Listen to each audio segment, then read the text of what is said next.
Cross. And then there's my letter of recommendation, letter of introduction from the Rosicrucians of America.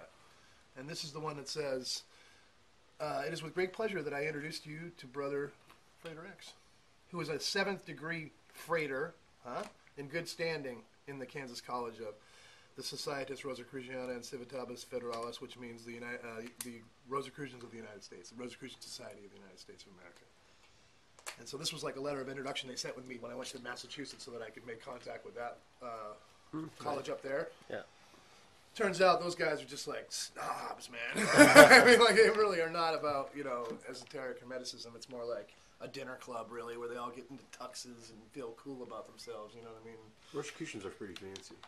Well, at least from my limited experience, I know I read a book called The Chemical, it's like the second of the 3 Rosicrucian books. that's the family crest for the Colquhoun clan of Scotland that my ancestor, who lost the battle of the English Civil War, was put in chains and taken to America to work the bog iron mines. That's how my family came to America. This was their crest. A black X, you notice. Frater X. Yeah, right? The black X. There it is. Right? And when you become a Yorkite Royal Arch Mason, you become a Mark Mason. And when you become a Mark Mason, you have to pick a mark. As in the ancient stonemasons, you would have a mark that you would chisel into your work, your masterpiece. You would chisel your mark in, and then the boss of the quarry would come over and he would check that piece and he'd be like, "Who made this piece?" And it's like, "Oh, that was Joe made that piece. Oh, cool. This one's right. Who made this one?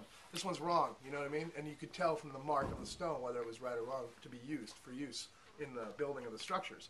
So you pick a mark when you become a Mark Master Yorkite Mason. My mark is got an X in it. You know, like it just chose it intuitively. And then I found out, because I had that mark before it was my tag. You know, when we were kids, you'd spray paint your tag on a sign or a wall.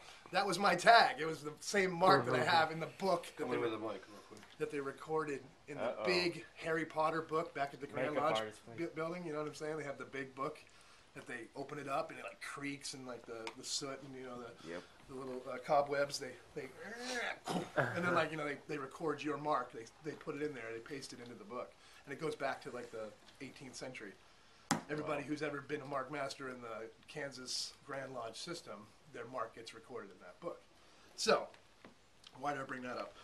Because it just was remarkable to me because my family crest had the black X over a sheep.